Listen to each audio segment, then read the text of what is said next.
Vážené kolegyně, vážení kolegové, milé studentky a studenti, je neděle 22. listopadu a zase po čase bych s vámi sdílel určité informace, protože situace kolem nás je velmi dynamická. Jak jistě víte, dochází na celostátní úrovni k určitému rozvolnění režimu, který se týká i nás, naší Masarykovy univerzity, a to v duchu, že od 25.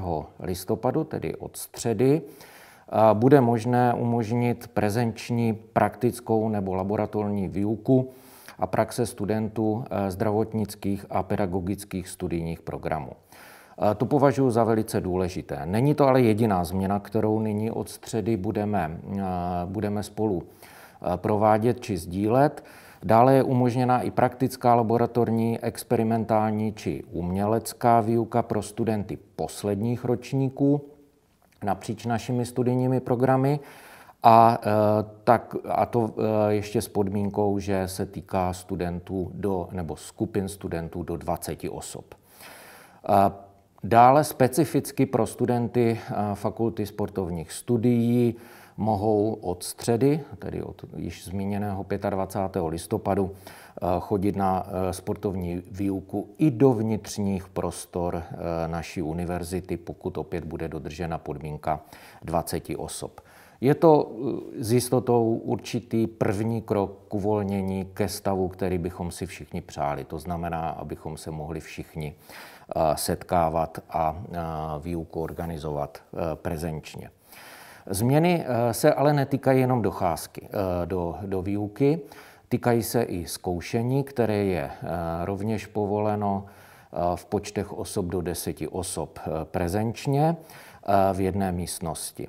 A jsou povoleny i individuální konzultace a praxe u třetích osob, což například pro studenty pedagogické fakulty či jiných fakult je, myslím, velmi potřebné.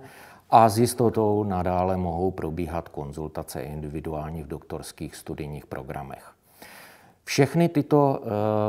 Všechna tato opatření či případné dotazy prosím směřujte na své fakulty, na své děkany, studijní proděkany, se kterými opakovaně jednáme, a garanty svých studijních programů a předmětů.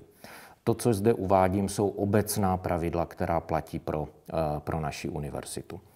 Jinak zbylá výuka bude nadále v online režimu, tak jak jsme se na něm dohodli již na počátku nebo před zahájením tohoto semestru, který jinak vlastně se tímto dnem dostává do své druhé poloviny. Máme za sebou 7 z plánovaných 14 týdnů a tudíž zbytek výuky bude nadále v online režimu. Nemění se systém výpůjček v knihovnách, to znamená okénka jsou nadále k dispozici.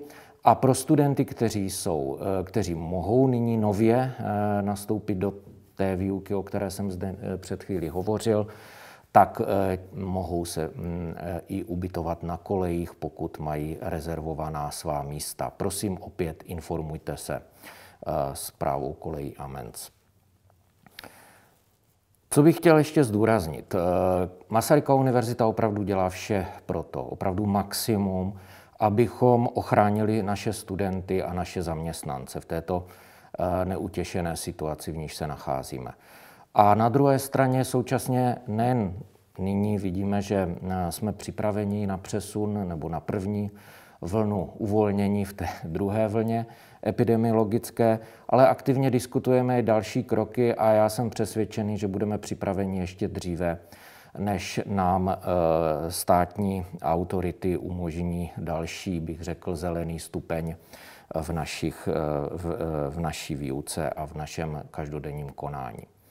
Já bych opravdu velmi poděkoval všem pedagogům, každému individuálně a i vám studentům, že situaci zvládáte, máte pro ní pochopení a věřím, že i zvládáte i tu situaci, která se netýká čistě jenom studia či bádání, ale i situaci, která je vynucená epidemiologickou situací v našem každodenním životě, protože to není jednoduché. Máme všichni vizi, máme všichni naději, že to není na pořád.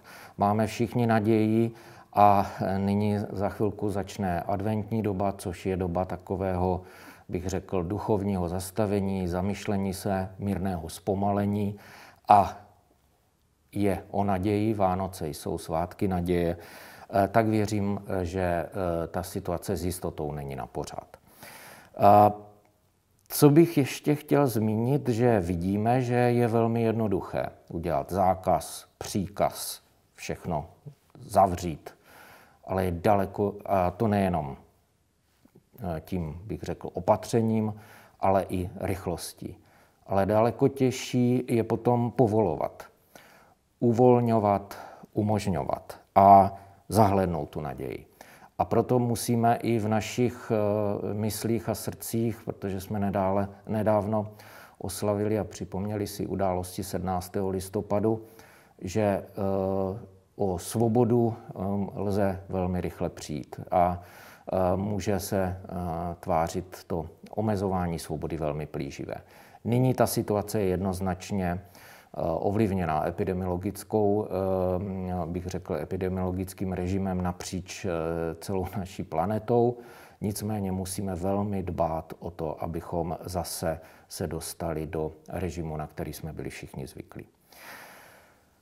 Poslední, co bych s vámi sdělil, je opět citát Tomáše Garriga Masaryka, protože jsem hovořil o naději. On také o naději hovoří a hovoří ve smyslu, že láska pravá spočívá na naději.